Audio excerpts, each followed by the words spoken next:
kabar anak-anak kelas 6 yang Bapak cintai? Mudah-mudahan pada hari ini kalian dalam keadaan sehat walafiat. Sebelum kita mempelajari materi pada hari ini, sebaiknya kita awali dengan membaca doa. Selesai. Baiklah, sebelum kita lanjut kepada materi pada hari ini, sedikit ingin Bapak sampaikan mengingat materi pada waktu minggu yang lalu, yaitu tentang perkembangbiakan generatif tumbuhan, di mana minggu lalu telah disampaikan perkembangbiakan generatif tumbuhan itu adalah perkembangbiakan yang melalui penyerbukan dan pembuahan. Penyerbukan itu adalah jatuhnya serbuk sari pada kepala putih. Nah, itu adalah pelajaran pada minggu yang lalu, yaitu tentang perkembangbiakan generatif pada tumbuhan. Untuk pada hari ini, marilah kita akan membahas tentang perkembangbiakan hewan, di mana perkembangbiakan hewan itu dibagi dua. Yang pertama adalah perkembangbiakan hewan secara generatif. Lalu yang kedua adalah perkembangbiakan hewan secara vegetatif. Untuk hari ini kita akan mempelajari tentang perkembangbiakan hewan secara generatif. Perkembangbiakan hewan secara generatif itu sama dengan perkembangbiakan generatif pada tumbuhan. Perbedaannya adalah kalau perkembangbiakan generatif pada hewan itu adalah bertemunya sel kelamin jantan yang disebut dengan sperma dengan ovum, yaitu yang disebut dengan sel telur. Nah, itu yang disebut dengan perkembangbiakan generatif pada hewan. Pada perkembangbiakan generatif pada hewan itu dibagi tiga, yaitu ada yang disebut dengan ovipar, vivipar, dan ovovivipar. Mari kita lihat satu persatu tentang perkembangbiakan hewan secara generatif. Yang pertama adalah ovipar.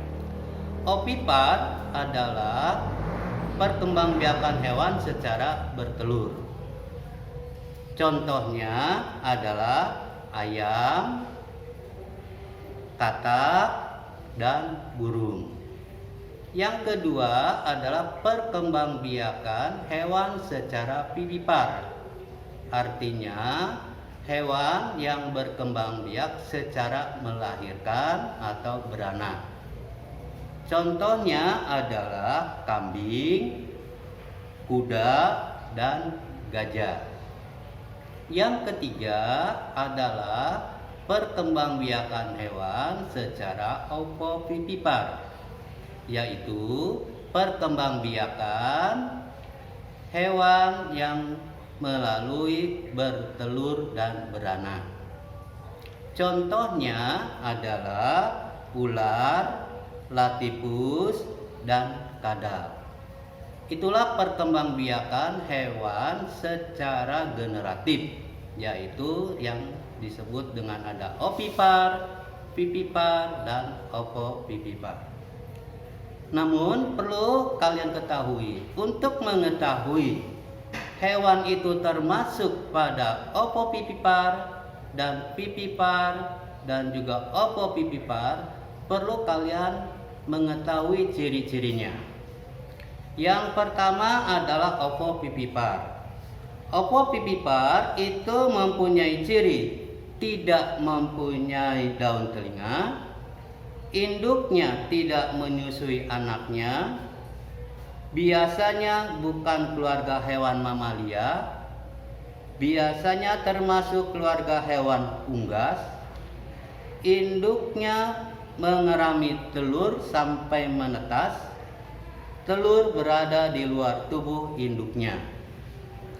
Pada hewan ovipar, ada yang mengalami metamorfosis.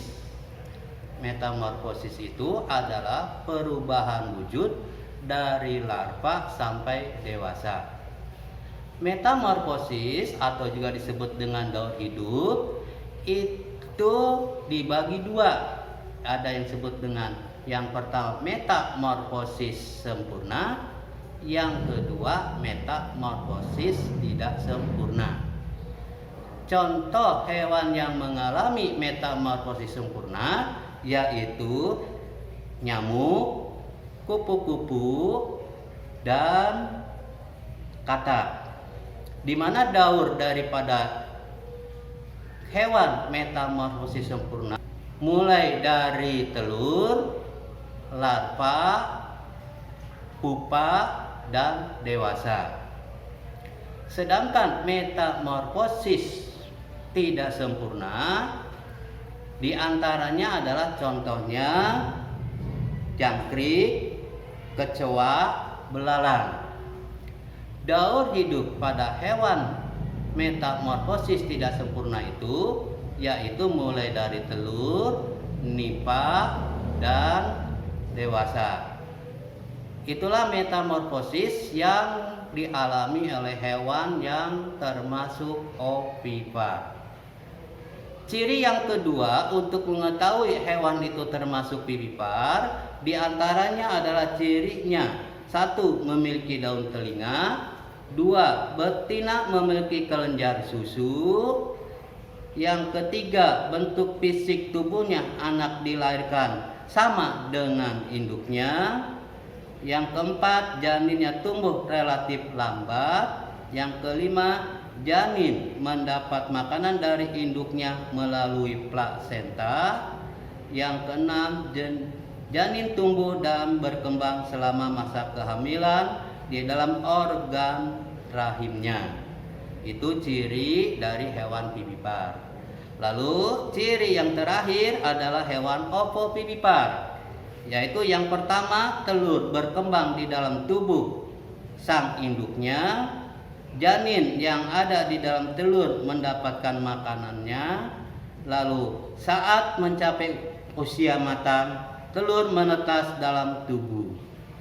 Nah, itulah yang disebut dengan perkembangbiakan hewan secara generatif. Mudah-mudahan apa yang Bapak sampaikan bisa kamu pahami. Setelah kamu pahami, maka kamu bisa mengerjakan tugas di buku tema subtema 2 pada halaman 64. Tugas kalian adalah mengelompokkan hewan-hewan pada gambar tersebut ke dalam ovipar, vivipar, dan ovovivipar. Demikianlah untuk pada hari ini untuk pelajaran IPA. Mudah-mudahan kalian bisa mengerjakan tugas ini dengan baik dan dengan semangat. Bapak akhiri, wassalamualaikum warahmatullahi wabarakatuh.